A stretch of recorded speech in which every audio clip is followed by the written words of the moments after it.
Before we talk about RMS voltage, let's first understand the difference between DC and AC voltage. A DC voltage remains constant with time. If we plot voltage on the vertical axis and time on the horizontal axis, a DC voltage appears as a straight horizontal line.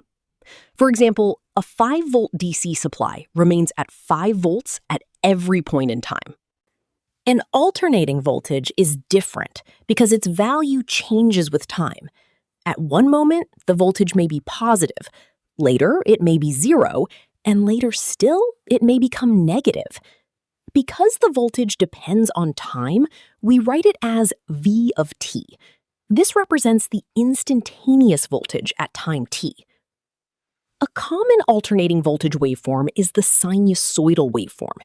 It rises from 0 to a positive maximum, returns to 0, falls to a negative maximum, and then returns to 0 again. This complete pattern is called one cycle, and the waveform repeats continuously. A sinusoidal voltage can be described by the equation V of t equals Vm multiplied by sine of omega t. Here, V of t is the voltage at a particular moment. Vm is the maximum voltage, also called the peak voltage. Omega is the angular frequency, and t represents time. The sine function gives the voltage its smooth, repeating shape. The value Vm controls the height of the waveform. Increasing Vm makes both the positive and negative peaks larger, while decreasing it makes the waveform shorter. Changing Vm does not affect how quickly the waveform repeats. It only changes its amplitude. Omega controls how quickly the waveform completes its cycles. A smaller value of omega produces a slower waveform, with fewer cycles in a given amount of time. A larger value of omega produces a faster waveform, with more cycles in the same amount of time. Changing omega stretches or compresses the waveform horizontally, but it does not change the peak voltage. Now, suppose we want to represent this constantly changing voltage using one useful number. The first instinct might be to use the peak voltage, Vm, because it is easy to identify on the waveform. However, the voltage only reaches the peak value for a very short instant. During most of the cycle, the voltage is somewhere between the positive and negative peaks. The peak value tells us the maximum voltage reached, but it does not describe the overall effect of the waveform. It does not directly tell us how much average power the waveform will deliver to a load. To see this, consider two different voltage waveforms with the same peak value. One waveform may remain close to its peak for a large part of the cycle, while the other may only reach the peak briefly and remain close to 0 for most of the cycle. Even though both have the same peak voltage, they will not produce the same heating effect in a resistor. Peak voltage alone, therefore, does not fully represent the effective strength of a changing waveform.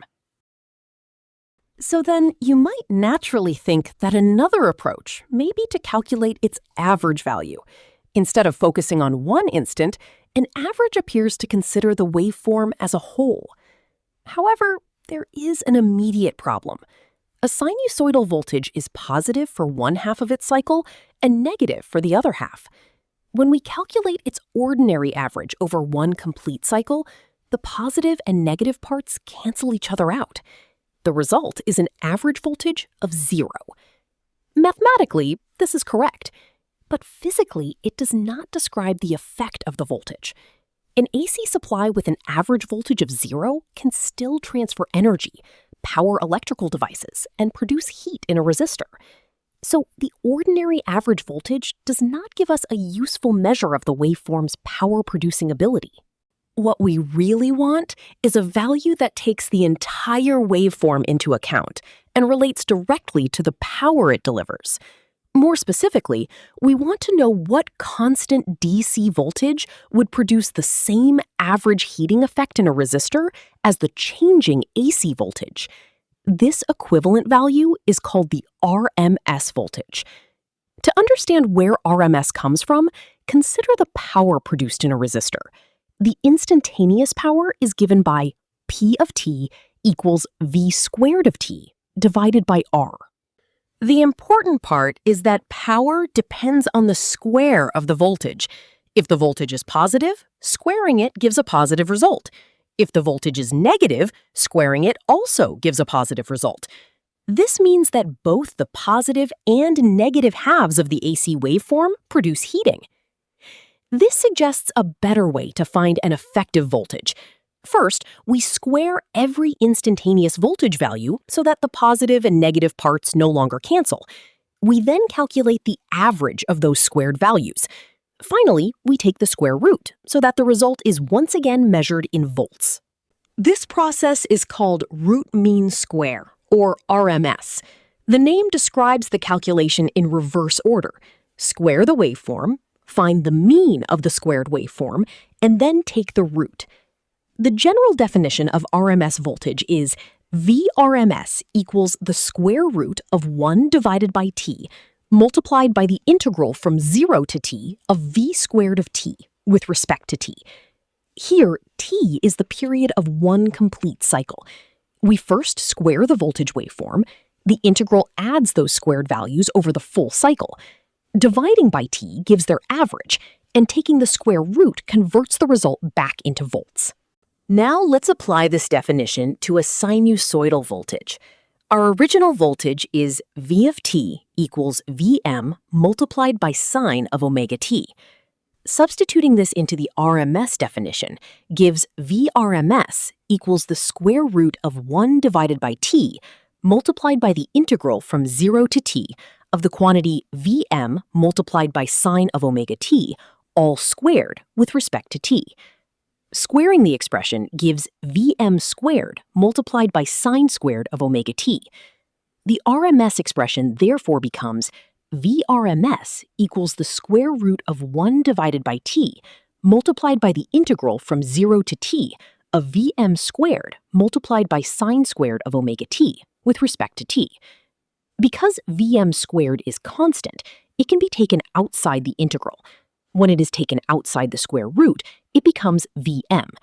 We are then left with Vm multiplied by the square root of the average value of sine squared of omega t. The average value of sine squared over one complete cycle is 1/2. We can therefore replace that part of the expression with 1/2. This gives V RMS equals Vm multiplied by the square root of 1/2. That can also be written as V RMS equals Vm divided by the square root of 2. 1 divided by the square root of 2 is approximately 0.707. So we can also say V RMS is approximately equal to 0.707 multiplied by Vm. This means that the RMS voltage of a sinusoidal waveform is approximately 70.7% of its peak voltage. For example, suppose a sinusoidal voltage has a peak value of 325 volts. Its RMS voltage is 325 divided by the square root of 2, which is approximately 230 volts. This means that a sinusoidal voltage with a peak of 325 volts produces the same average heating effect in a resistor as a constant 230-volt DC supply.